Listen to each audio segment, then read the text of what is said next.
शिवाजी महाराज की जय।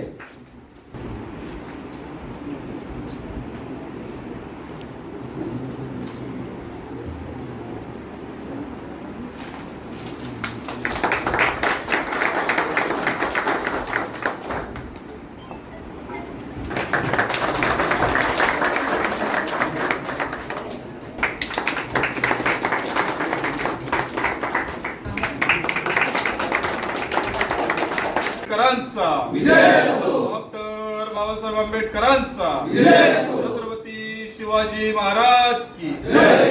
क्रांतिगुरु लहुजी वस्ताद साळवेंचा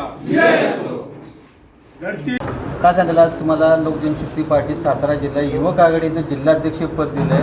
फार मोठी जबाबदारी आहे। संघटन बांधणे असेल किंवा एकंदरीत तळागाळापर्यंत समाजवादी लोकजनशक्ती पार्टीचे विचार पोहोचणे असेल, काय नेमक्या भावना आहेत, कशा पद्धतीने बघताय? काय तुम्ही नेमकं पार्टीसाठी आता काय योगदान देणार आहे? नक्कीच सातारा जिल्ह्यामध्ये युवकांचे जे आत्तापर्यंत जे प्रश्न जे कामं रखडलेले आहेत किंवा युवकांना जे राजकारणापासून जे वंचित ठेवण्याचं काम नुसता त्यांचा वापर केला जातो, त्या दृष्टिकोनातून इथं फक्त राजकारणच नाही तर फक्त समाजकारण पण आणि त्याच्याबरोबरच युवकांना बरोबर घेऊन इथलं सगळं रामविलास पासवान साहेबांच्या नेतृत्वाखाली इथं काम करणं, आमचे काकासाहेब असतील, करणदादा गायकवाड यांच्या मार्गदर्शनाखाली इथं युवकांची कामं केली जातील। आता जे सामाजिक प्रश्न आहेत, आता आर्थिक ह्याच्यासाठी असतील, सगळे प्रश्न सोडवतील जातील आता लोकजनची शक्तीच्या पार्टी माध्यमातून। आज लोकजनशक्ती पार्टीच्या जिल्हा उपाध्यक्षपदी माझी माननीय आमचे विजय काका गायकवाड तसेच करणदादा गायकवाड यांच्या मार्गदर्शनाखाली निवड झाली आणि आमचे सहकारी सन्मित्र श्रवणजी पुलावळे यांची युवक आघाडीच्या जिल्हाध्यक्षपदी निवड झाली आणि इतर पदनियुक्त्याही महत्त्वाच्या झाल्यात। लोकजनशक्ती पार्टी ही केंद्रातल्या सत्तेमध्ये आहे आणि माननीय चिरागजी पासवान हे आता अन्न व प्रक्रिया उद्योगाचे केंद्रात मंत्री आहेत। त्यांच्या मार्गदर्शनाखाली महाराष्ट्र राज्यामध्ये आणि सातारा जिल्ह्यामध्ये युवकांचे प्रश्न असतील, बेरोजगारीचा प्रश्न असेल, त्याचबरोबर दलित, आदिवासी, ओबीसी, भटके विमुक्त समुदाय असेल, मुस्लिम समुदाय असेल आमचा, यांचे सामाजिक सक्षमीकरणाचे प्रश्न असतील, त्यांच्यावर अन्याय अत्याचार जो आता धर्माच्या नावाखाली केला जातो आहे, तर त्यांना सामाजिक सुरक्षा देण्याच्या अनुषंगानं, कारण शेवटी आपण भारतीय संविधानात आणि लोकशाही राज्यात राहतो आणि लोकशाही राज्यामध्ये इथं प्रत्येकाला आपापल्या धर्माचा मान सन्मान आदर करण्याची भारतानं दिलेली ती एक म्हणजे भारतानं तो अधिकार दिलेला आहे, संविधानानं अधिकार दिलेला आहे आणि डॉक्टर बाबासाहेब आंबेडकरांच्या विचारानं आम्ही सगळे सातारा जिल्ह्यातल्या नागरिकांसाठी, युवकांसाठी अहोरात्र काम करणार आणि संघटन वाढवणार। थँक्यू। फक्त 1-2 मिनिटं जरा शांत बसा।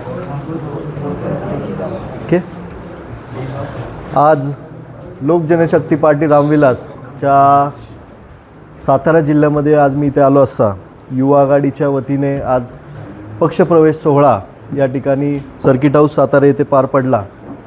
प्रामुख्याने आज खूप मोठ्या प्रमाणामध्ये आज युवा वर्ग आज इथे जमला आहे। त्या सर्वांचं मी या ठिकाणी स्वागत करतो। लोकजनशक्ती पार्टीच्या युवा आघाडी सातारा जिल्हाध्यक्षपदी आमचे मित्र श्रवणभाऊ पुलावळे यांची आज नियुक्ती या ठिकाणी झाली। त्यांचं मी पक्षामध्ये मनपूर्वक स्वागत करतो। त्याचबरोबर सातारा शहरच्या सचिवपदी अभिजित गायकवाड यांची नियुक्ती झाली, त्यांचं देखील मी या ठिकाणी स्वागत करतो। तसंच तुषार भाऊ बोकेफोडे यांची जिल्हा उपाध्यक्षपदी निवड झाली। आमचे मित्र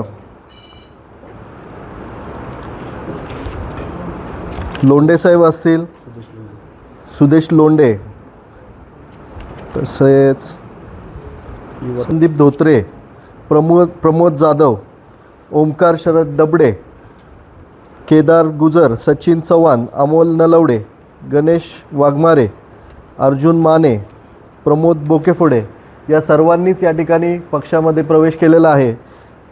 मला खात्री आहे लोकजनशक्ती पार्टीच्या माध्यमातून घराघरापर्यंत रामविलास पासवान साहेब व चिराग पासवान साहेब यांचे विचार, त्याचबरोबर युवा आघाडीचे राष्ट्रीय अध्यक्ष प्रणवजी कुमार साहेब असतील यांचे विचार तळागाळापर्यंत पोहोचवण्याचं काम श्रवणभाऊ आणि त्यांचे सर्व सहकारी बोकेफोडे साहेब असतील, अभिजित गायकवाड असतील यांच्या माध्यमातून सातारा जिल्ह्याच्या कानाकोपऱ्यापर्यंत पोहोचवण्याचा प्रयत्न करतील.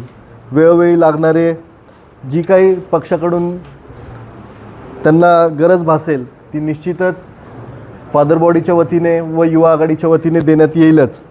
तसेच आज मी इथे आलो असता मी माझे 2 शब्द व्यक्त करताना सांगितलं, लोक जनशक्ती पार्टीचे राष्ट्रीय नेते चिरागजी पासवान साहेब यांच्या विचारांनी आज भारत देशामध्ये अश्ववेगाने पक्ष जो चालला आहे त्याच पद्धतीने सातारा जिल्ह्यामध्ये चालेल ही अपेक्षा ठेवून या ठिकाणी मी आज निघून जावं असं वाटतं.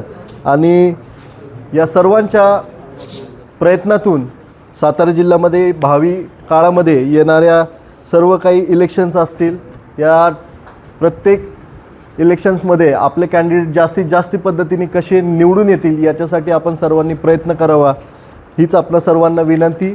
समाजामध्ये ज्या ज्या ठिकाणी अडीअडचणी असतील तळागाळापर्यंत शोषित पीडित वंचित या वर्गासाठी आपल्याला जास्तीत जास्त प्रमाणे काम करावं लागेल आणि निश्चितच तुम्ही या सर्वांना न्याय द्याल ही अपेक्षा व्यक्त करतो आणि माझे 2 शब्द थांबवतो.